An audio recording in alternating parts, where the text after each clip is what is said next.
नमस्कार। YouTube channel N universe 22 में आपका स्वागत है। आज हम इस वीडियो में डिस्कस करेंगे फोर्स्ड पंप सिस्टम के बारे में और यह एक वाटर कूलिंग सिस्टम है। सबसे पहले आपको बताना चाहेंगे कि थर्मोसिफन सिस्टम की जो हमने लास्ट वीडियो में डिस्कस किया था उसकी एक प्रॉब्लम थी। उसमें रेडिएटर की जो हाइट है उसको इंजन से ऊपर रखते हैं और ऐसा इसलिए करते हैं कि पानी के फ्लो को नेचुरल सर्कुलेशन मिल सके। और इस प्रॉब्लम को दूर करने के लिए एक पंप का प्रयोग किया गया है और इस पंप की लोकेशन रेडिएटर के बॉटम हेडर और इंजन को जोड़ने वाली पाइप के बीच में होती है। तो अब इस सिस्टम की अरेंजमेंट को जैसे हम डायग्राम से देख पा रहे हैं, इस सिस्टम के अंदर यह इंजन है, एक फैन लगा हुआ है एयर सर्कुलेशन के लिए, ये रेडिएटर है, ये पंप है जो इंजन और रेडिएटर की जो कनेक्टिंग पाइप है उसके बीच में लगा है। और इस सिस्टम में पंप को इंजन शाफ्ट की मदद से ड्राइव किया जाता है एक बेल्ट की हेल्प से। उसके बाद इस सिस्टम की सबसे बड़ी खास बात यह है कि इसमें इंजन के सभी पार्ट और कंपोनेंट की एफिशिएंट कूलिंग हो जाती है। और दूसरी खास बात, जब इंजन की स्पीड बढ़ती है उस दौरान यह सिस्टम ओवरलोड को बड़ी आसानी से वहन कर सकता है। और पंप के होने से वाटर या पानी का सर्कुलेशन भी बढ़ गया है और जिससे पूरे सिस्टम में इफ़ेक्टिव कूलिंग मेंटेन की जा सकती है। और अब बात करते हैं फोर्स्ड सर्कुलेशन सिस्टम के क्या क्या फ़ायदे हैं।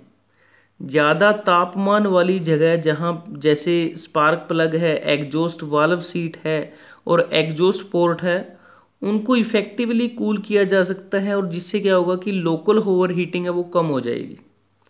और स्टीम पॉकेट और स्टीम फॉर्मेशन की जो क्रिटिकल एरियाज़ में होती हैं स्टीम फॉर्मेशन, और जिसकी वजह से कूलेंट या पानी का सर्कुलेशन बाधित होता है, इसके परिणाम स्वरूप हीट ट्रांसफ़र भी कम होता है। और इस सिस्टम में पंप के होने से या कूलेंट का या पानी का जो प्रेशर है बढ़ जाने से इस प्रॉब्लम को कम किया जा सकता है या उससे बचा जा सकता है।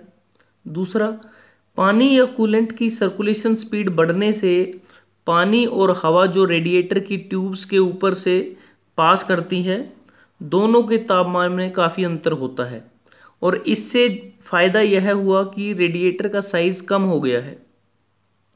और जब कोई वाहन पहाड़ी या पर्वतीय क्षेत्र में जाता है, वहाँ पर वाहन को चढ़ाई करनी होती है और जो पानी कूलिंग के लिए प्रयोग करते हैं वह बहुत जल्दी बॉयल होना शुरू हो जाता है, क्योंकि पानी का बॉइलिंग टेम्परेचर कम होता है जैसे ही एटमॉस्फेरिक प्रेशर कम होता है।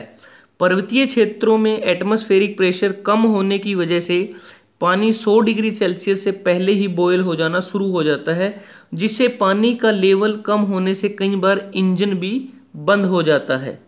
और यह थर्मोसिफन वाटर कूलिंग सिस्टम में होता है। फोर्स्ड पंप सिस्टम में ऐसी कोई प्रॉब्लम नहीं है।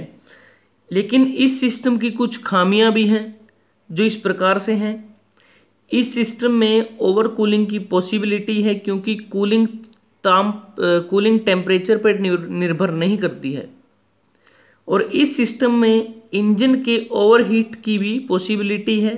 जब ऑटोमोबाइल किसी पहाड़ी क्षेत्र में जाता है उस दौरान ईंधन का बर्निंग रेट बढ़ जाता है और पानी का फ्लो रेट कम हो जाता है, क्योंकि इंक्लाइंड रोड की वजह कुछ हेड लॉस भी हो जाता है। इंक्लाइंड रोड पे ट्रैवलिंग की वजह से हेड लॉस भी हो जाता है।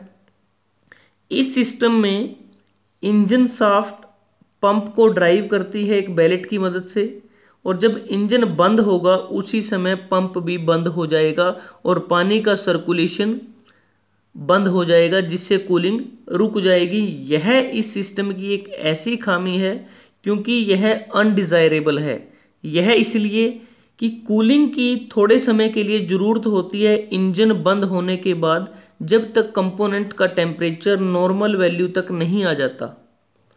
दोस्तों, आज हमने बात की फोर्स्ड पंप सिस्टम क्या है, इसमें क्या क्या कंपोनेंट्स हैं, ये कैसे काम करता है, इसके क्या क्या एडवांटेज हैं, क्या क्या डिसएडवांटेज हैं।